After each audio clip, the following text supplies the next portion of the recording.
그 인생이라는 이름의 영화관 이 그림책은 바로 이 순간 우리가 인생이라는 거대한 스크린을 어떻게 바라볼 수 있을지 한 장면 한 장면을 이 그림책 장면에서 보여주고 있어요. 그래서 영화관에 앉아 조명이 꺼지고 스크린이 켜지는 그 찰나의 설레임처럼 우리의 인생도 매일매일 새로운 장면으로 채워지고 있지 않나 라는 생각을 하게 해주는 그림책입니다. 언제나 그대 곁에 Say.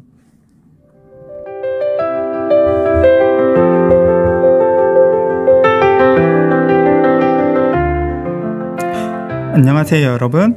여기는 여러분의 하루를 영화처럼 만들어드리는 라디오 영화관 그대세이입니다.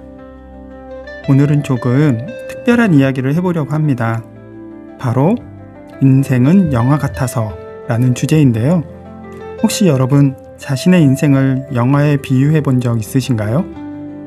슬프거나 기쁘거나 때로는 예상치 못한 사건이 찾아오기도 하고 주인공인 우리 자신이 그 안에서 웃고 울고 성장하죠. 영화관에 앉아 스크린을 바라보는 것처럼 우리도 스스로의 이야기를 지켜보며 때로는 반성도 하고 때로는 감동도 느끼는 거죠. 책 속의 주인공처럼 우리 모두는 각자의 영화관을 가지고 있고 그 영화는 단 한 번뿐입니다. 자, 오늘 여러분이 주인공인 인생 영화관 속 한 장면을 떠올리면서 인생은 영화 같아서 라는 주제로 잠시 마음을 고요히 해보는 시간을 가져보려고 해요. 그대세이 상영을 시작합니다.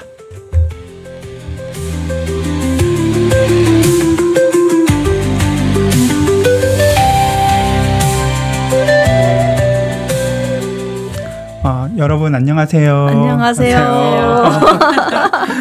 제가 오늘은 그대세이 영화관이라는 걸로 인사를 드렸는데 오늘 주제는 영화에 대한 이야기를 하려고 해요. 너무 좋죠. 네, 보통 이제 인생을 영화로 많이 비유를 하고 있고 우리는 매일 아침 우리는 무대 위에서 대본을 받아들이듯 새로운 하루를 시작하고 준비를 해요. 마치 이제 커튼이 서서히 올라가면 나도 모르게 주인공이 되어 이야기를 시작을 하죠. 제가 이제 얼마 전에 보이시나요? 네. 인생이란 이름의 영화관 이 책을 읽었어요. 근데 이 책은 2020년에 볼로나 라가차상 시네마 특별상을 수상했고 작가는 대만 작가인 지미 작가님이 그리고 그린 책인데 이분 책 스타일이 약간 이제 이런 그림 톤이고 책도 약간 두껍기도 하지만 인생의 서사를 다룬 그림책들을 많이 만드시는 분이에요. 네. 근데 인생의 요 그림책 한번 꼭 보시면 좋을 게 이 주인공 여자가 태어나면서부터 영화관에서 겪는 모든 인생의 과정들을 다룬 책이에요. 엄마가 떠나고 아빠가 살면서 영화관을 계속하고 거기서 남자친구를 만나고 직장에서 힘들 때 영화관에 가서 영화를 보면서 위로를 받고 그리고 결혼할 남자를 만나고 그리고 영화관에서 이별을 해요. 이별까지. 네, 그리고 아이를 낳고 그리고 그 아이와 다시 영화를 보고 그리고 맨 마지막에 그 떠났던 엄마에 대한 향기를 영화관에서 다시 찾아가는 그런 이야기예요. 네. 그래서 기쁨, 슬픔, 분노, 사랑, 연민 모든 감정이 이 작품 속에 드라마틱하게 들어가 있고 이 영화관이라는 공간과 영화라는 장치를 통해 이 그림책은 우리의 인생을 보여주고 있는 그림책이라서 여러분들 시간 되실 때 꼭 한번 읽어보시면 좋을 것 같습니다. 꼭 보고 싶다는 생각이 듭니다. 그래서 우리가 이제 영화를 많이 보고 영화관에 대한 추억도 많이 있을 텐데 우리 푸디님은 영화관에 대한 추억이나 기억에 남는 에피소드가 혹시 있으신가요? 네. 지금 이제 질문해 주시니까 굉장히 많은 장면들이 스쳐 지나가는데, 네. 그리고 지금 이 책을 들으니까 시네마 천국 이 생각, 토토의 이야기가 생각이 나는데, 네, 거의 비슷하게 같이 두 개를 연결해서 보면 좋겠다. 이 생각도 들고, 그리고 이 커튼이라는 이 단어를 얘기하셨잖아요. 사실 예전에는 극장에서 커튼이 열렸어요. 혹시 아세요? 커튼이. 네. 영화 극장 가면 커튼이 빨간 커튼 이렇게 쳐져 있다가 시작하잖아요. 그럼 커튼이 싹 거치면서 네. 영화가 상영됐었거든요. 드라마에서 본 것 같네요. 그 추억이 갑자기 확 생각이 지금 이 단어로 생각이 났고 그리고 예전엔 지금은 굉장히 극장에 가서 영화 보기가 쉬웠지만 사실 저희의 20대, 그러니까 20대 1990년대 그때는 줄을 서서 봤어야 됐어요. 그쵸. 오픈하는 특히 처음에 첫 개봉, 개봉 박두라고 하잖아요. 그 개봉하는 날에는 내가 이 영화를 보겠다 그러면 그 앞에 줄을 서서 기다렸거든요. 그래서 그 종로에 단성사랑 피카딜이 마주보고 있었잖아요. 그래서 그 앞을 항상 줄을 섰었던 것 같아요. 장군의 아들 첫 개봉하는 날 그날도 굉장히 일찍 가서 줄을 섰었고 그리고 또 거기 피카디리 하면 접속이라는 영화가 거기에 저도 거기서 봤어요. 아, 그쵸. 그래서 드러나 있고 같이 그 장면에도 영화 장면에도 나오지만 또 거기에 직접 가서 영화를 보면 그 장면이 더 생생하게 와닿기도 하고 또 그 주변을 돌면서 커피도 마시고 그 옆에서 또 음식도 먹고 했던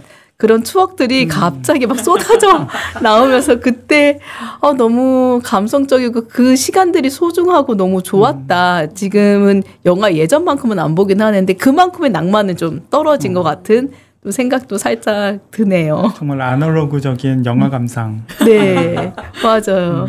저는 이 영화관에 대한 추억을 생각하면 어렸을 때 저희 집이 식당을 했어요. 근데 그 식당 옆에 벽보를 이제 극장에서는 와서 붙이죠. 맞아요. 동네 극장은. 그러면 그거를 붙이는 사람이 이 자리를 빌려줬기 때문에 공짜 티켓을 막 5장, 10장씩 주고 가요. 너무 좋은 거잖아요, 네. 그거. 그러면 이제 그 티켓을 갖고 이제 식당을 닫은 이제 아빠랑 저희 이제 가족들이 가서 영화를 봤죠.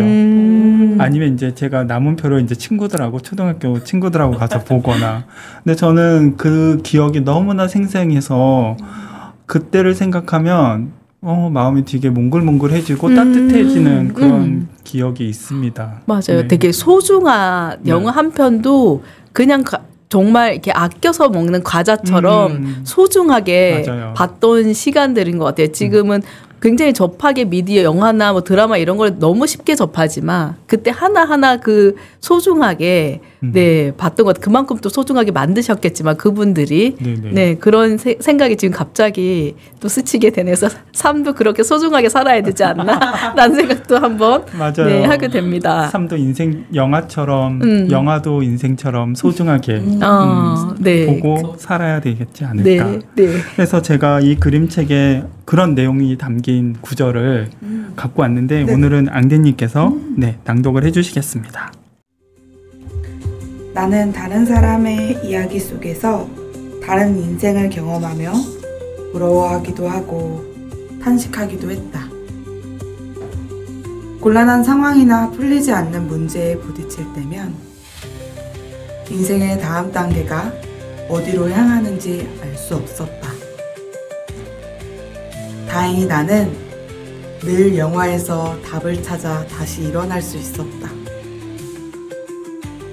빛을 따라 앞으로 나아갔더니 어둠이 더는 그렇게 두렵지 않았다. 이 내용이 어떻게 보면 영화의 한 대사 같죠. 네. 그 인생이라는 이름의 영화관 이 그림책은 바로 이 순간 우리가 인생이라는 거대한 스크린을 어떻게 바라볼 수 있을지 한 장면 한 장면을 이 그림책 장면에서 보여주고 있어요. 그래서 영화관에 앉아 조명이 꺼지고 스크린이 켜지는 그 찰나의 설레임처럼 우리의 인생도 매일매일 새로운 장면으로 채워지고 있지 않나라는 생각을 하게 해주는 그림책입니다. 오늘 그대세이를 듣고 계신 여러분은 혹시 최근에 기억에 남는 인생 영화 한 장면이 있으신가요? 출근길, 친구와의 대화, 가족과의 웃음, 혼자 걷는 밤거리 등 작은 순간일지라도 그것이 여러분의 영화 속 한 장면이라면 충분히 가치 있는 장면이 아닐까라는 생각을 합니다. 그래서 제가 안딩님한테 질문을 드리고 싶어요. 지금까지 보신 영화 중에서 혹시 가장 인상 깊었던 영화의 한 장면이나 제목을 좀 말씀해 주시겠어요? 저는 가장 인상 깊었던 한 장면이 조금 의외일 수 있는데 연평해전의 엔딩 크레딧 장면. 왜냐하면은 제가 원래 영화를 보면은 그 감정에 몰입을 하는 경우가 많이 있어요. 근데 연평해전 영화가 끝나고 엔딩 크레딧이 올라갔을 때 그 영화관에서 제가 엄청 꺼이꺼이 울었었어요. 그런 적이 처음이었거든요. 네. 그래서 그 엔딩 크레딧이 올라가는 그 장면의 저가 잊혀지지 않아요. 왜 그렇게 꺼이꺼이 울었는지는 모르겠지만 물론 슬픈 영화들도 되게 많은데 보통 울면은 이제 엔딩 크레딧이 올라갈 때 진정되는 편인데 유독 그 연평해전이라는 영화가 왠지 모르겠어요. 그런 장면 있더라고요. 너무 오래전에 본 거긴 하지만은 내가 엔딩 크레딧이 올라갈 때 울었다. 나는 그 영화관에 있는 저의 모습과 그 화면이 잊혀지지 않아요. 왜 그랬는지 모르겠지만. 맞아. 그럴 수 있을 것 같아요. 저도 있거든요, 사실은. 얘기하니까. 네. 이해할 수 있을 것 같아요. 그런 장면도 있고 또 아까 푸디님이랑 슈디님이랑 계속 얘기 나누면서 그때 2년 때도 그 영화 얘기 잠깐 했었을 때 천민미 제가 보고 후기를 남긴다고 했었는데 그래서 오늘 영화 주제네 하면서 그게 떠올라서 새벽에 봤거든요. 보면서 이거 너무 막장인데? 라는 생각이 너무 강했었어요. 이거 로맨틱과 이런 인연보다도 너무 내용이 막장인데? 이런 생각으로. 또 그 남주의 그 여인의 이름이 소정으로 나오더라고요. 이러면서 후기를 그래서 보는데, 그렇게 생각한 사람이 있는 거예요, 저와. 그래서 근데 그 답글에 너무 어려서 이 영화의 그 매력을 못 느낀다. 이런 것들이 좀 있더라고요. 그래서 내가 또 더 나이가 들어서 이 영화를 다시 보면 또 여기 세이분들이 느꼈던 감정을 느낄 수 있을까? 라는 그런 생각들도 하면서 그 영화 장면. 그 로맨틱한 그런 장면 다 빼고 그런 장면들. 여자가 있는데 다른 여자를 마음에 두고 결혼을 하고 이런 장면들 막장인 것만 떠오르는 그런 후기에 약간 가치의 차이도 느낄 수 있는 것 같다는 생각이 든다. 저도 그런 장면들 떠오르네요. 크레딧 얘기하셔서 생각나는 게 어떻게 보면 우리 인생이 끝나는 마지막 장면이 크레딧이 올라갈 때 나를 기억해주고 그리고 나와 함께 해줬던 고마운 사람들의 이름이 쭉 올라가는 그게 우리 인생의 크레딧 장면이 아닐까. 와. 네, 그런 생각을 좀 말씀하시면서 듣게 됐어요. 그래서 내 인생의 마지막에 누가 크레딧을 장식을 할까라는 생각을, 그리고 그 크레딧이 정말로 내 인생의 모든 한 장면을 축약해 줄 수 있는 장면으로 정리되면 좋겠다.